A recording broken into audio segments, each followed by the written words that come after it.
வணக்கம் சாகசக்காரர்களே, எங்கள் புதிய தேடலை பாருங்கள். ஒரு புதிய கதை. அதன் தலைப்பு என்ன?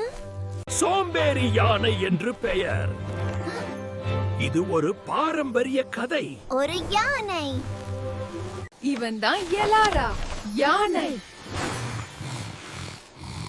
இவன் ரொம்ப தூக்க கலக்கமா இருக்கான். அவரது நண்பர்கள் அனைவரும் மிகவும் கடினமாக உழைக்கிறார்கள். ஆனால் எலாரா ஓய்வெடுக்க மட்டுமே விரும்புகிறார். அவரது நண்பர்கள் அவனிடம் உணவு சேகரிக்க உதவச் சொன்னார்கள். இப்போ எலாராவுக்கு ரொம்ப பசி. அவனுக்கு பஞ்சம் இல்லை. அவர் இப்போது மிகவும் தனிமையில் இருக்கிறார். தனியாக விளையாடுவது வேடிக்கை இல்லை. எலாரா தனது நண்பர்கள் ஒன்றாக வேடிக்கை பார்ப்பதை பார்க்கிறார். அவர் மிகவும் முக்கியமான ஒன்றை உணர்ந்தார்.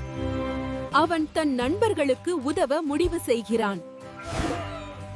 அவன் அவர்களுடன் கடினமாக உழைக்கிறான்.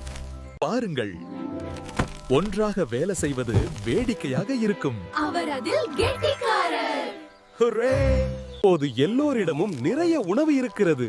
மற்றும் அவர்கள் அனைவரும் மீண்டும் ஒன்றாக இருக்கிறார்கள். அது ஒரு அற்புதமான கதை. மேர்லின், இலாரா இனி சோம்பேறி இல்லை. ஆகையால் இன்று நாம் என்ன கற்றுக்கொண்டோம்? கடின உழைப்பு பெரும் மகிழ்ச்சியை தருகிறது. இன்றைய ஆராய்ச்சி மிகவும் நன்றாக இருந்தது டீம். அது சமுராய் பார்க்கலாம். படித்துக் கொண்டே இருங்கள். பாய்.